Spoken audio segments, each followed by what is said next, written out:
Pegasus project के जरिए कथित जासूसी मामले में मध्य प्रदेश के सीएम शिवराज सिंह चौहान ने मंगलवार को कांग्रेस पर वार किया है। उन्होंने कहा कि विपक्ष की भारतीय लोकतंत्र को बदनाम करने की इंटरनेशनल साजिश है। शिवराज ने कहा कि इतिहास गवाह है कि कांग्रेस जासूसों से भरी पड़ी है। उन्होंने आरोप लगाया कि तत्कालीन यूपीए सरकार में 9000 फोन कॉल टैप किए गए थे। शिवराज ने कहा कि कांग्रेस की राजनीतिक ताकत शून्य हो गई है, उसकी जासूसी करके हम क्या करेंगे। वो काय को जारी नहीं कर रहे, उनके पास तो हर चीजों की लिस्ट रहती है।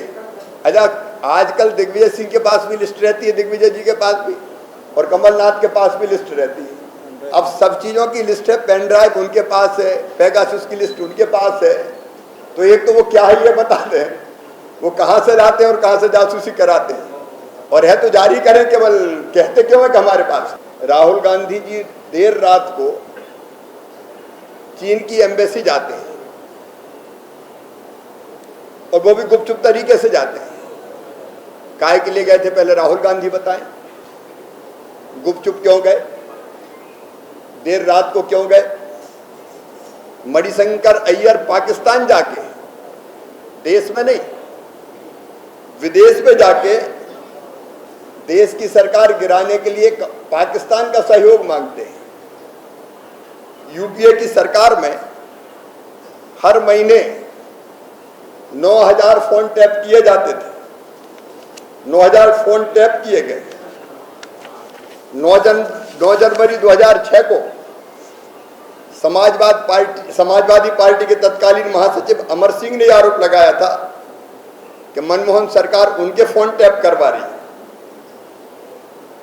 सीताराम येचुरी जी, जयललिता जी, सीवी नायडू जी, इनने यूपीए सरकार पर फोन टैपिंग के आरोप लगाए थे। उनका जवाब था कि फोन टैप सरकार ने नहीं, एक प्राइवेट एजेंसी ने कराए हैं, और इस मामले में भूपेंद्र सिंह नाम के एक आदमी को गिरफ्तार भी किया गया था।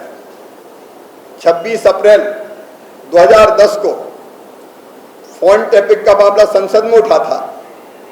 तब तत्कालीन वित्त मंत्री प्रणव दा, उन्होंने कहा था इस मामले में प्रधानमंत्री मनमोहन सिंह जी पक्ष रखेंगे।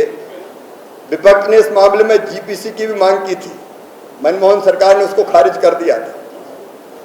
22 जून 2011 को तत्कालीन वित्त मंत्री, बाद में भारत के राष्ट्रपति हुए, आदरणीय प्रणव दा, उनकी एक चिट्ठी सामने आई थी जिसमें पीएम को चिट्ठी लिखकर अपने दफ्तर की बगिंग के बारे में एक सीक्रेट जांच कराने का अनुरोध प्रणव दा ने किया था। खास बात यह थी कि इसका ठीकरा उन्हीं के कैबिनेट के एक सहयोगी के सिर पर था। और दिलचस्प बात यह भी रही कि डीबगिंग करने यानी जासूसी के उपकरण को निकालने का जिम्मा आईबी की जगह सीवीडीटी को सौंपा गया।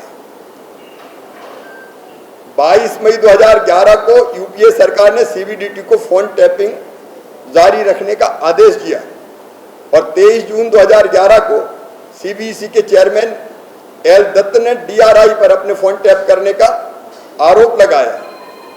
अब एक नहीं, ऐसे अनेकों उदाहरण दिए जा सकते हैं। सचमुच में सच तो यह है कि जासूसी कराने का इतिहास कांग्रेस का इतिहास रहा है, जो अपने सहयोगियों के फोन भी टैप कराते थे। अब जाकी रही भावना जैसी आरोप हम पे लगाते हैं, ये सारे आरोप बेबुनियाद है, और स्वयं पेगासस ने इसका खंडन करते हुए कोर्ट में भी मामला ले जाने का फैसला किया है। मैं कांग्रेस के इस तरह के आरोपों का न केवल पुरजोर खंडन करता हूं, बल्कि इस तरह के कृत्य के लिए उनकी निंदा करता हूं। Bureau report, EMS TV, Bhopal.